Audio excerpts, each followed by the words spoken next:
பண்டைய காலத்தில் மதுரை நாட்டை ஆட்சி செய்தார். மன்னர் மலையத்வஜ பாண்டியன் மற்றும் மகாராணி காஞ்சன மாலை. அவர்கள் செல்வமும் புகழும் இருந்தாலும் ஒரு பெரிய குறை இருந்தது. குழந்தை இல்லை.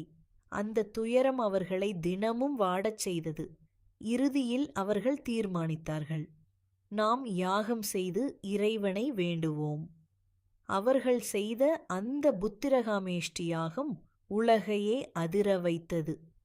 யாகத்தின் இறுதி தருணத்தில் அக்கினியிலிருந்து ஒரு குழந்தை வெளிவந்தது.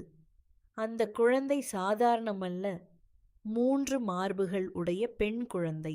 அனைவரும் அதிர்ச்சி அடைந்தனர்.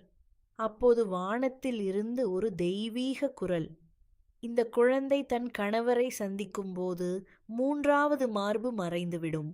அந்த குழந்தைக்கு பெயர் வைத்தனர் மீனாட்சி அம்மன்.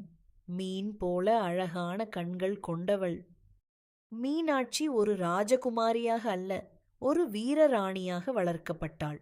வாள் பயிற்சி, யுத்த நுணுக்கங்கள், அரசியல் அறிவு எல்லாவற்றிலும் அவள் சிறந்தாள்.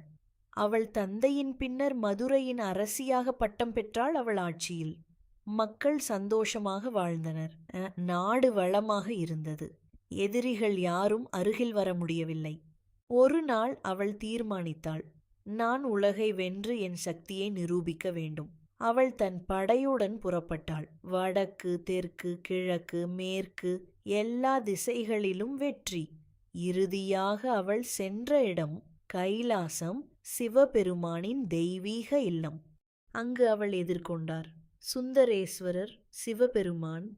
அந்த ஒரு கணம் அவள் கண்கள் அவரை பார்த்தது. அவளின் இதயம் அமைதியானது. அவள் வீர உணர்வு காதலாக மாறியது. அதே நேரத்தில் அவளின் 3வது மார்பு மறைந்துவிட்டது.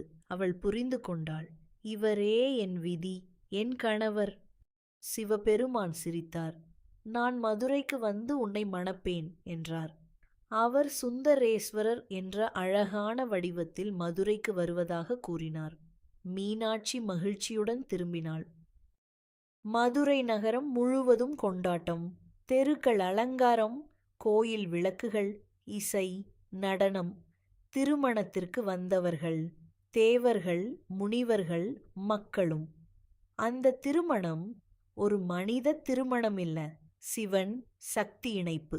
இந்த திருக்கல்யாணம் இன்று வரை சித்திரை திருவிழா ஆக கொண்டாடப்படுகிறது. இந்த விழாவில் மீனாட்சி அம்மன் கல்யாணம் நடிக்கப்படுகிறது. சுந்தரேஸ்வரர் ஊர்வலம், ஆயிரக்கணக்கான பக்தர்கள். இது தமிழ்நாட்டின் மிகப்பெரிய திருவிழாக்களில் ஒன்று. இந்த புராணம் பல விஷயங்களை கற்றுக் கொடுக்கிறது. பெண் சக்தி, மீனாட்சி ஒரு வீரராணி, விதி சிவனை சந்திக்கும் தருணம், சமநிலை, சிவன் பிளஸ் சக்தி.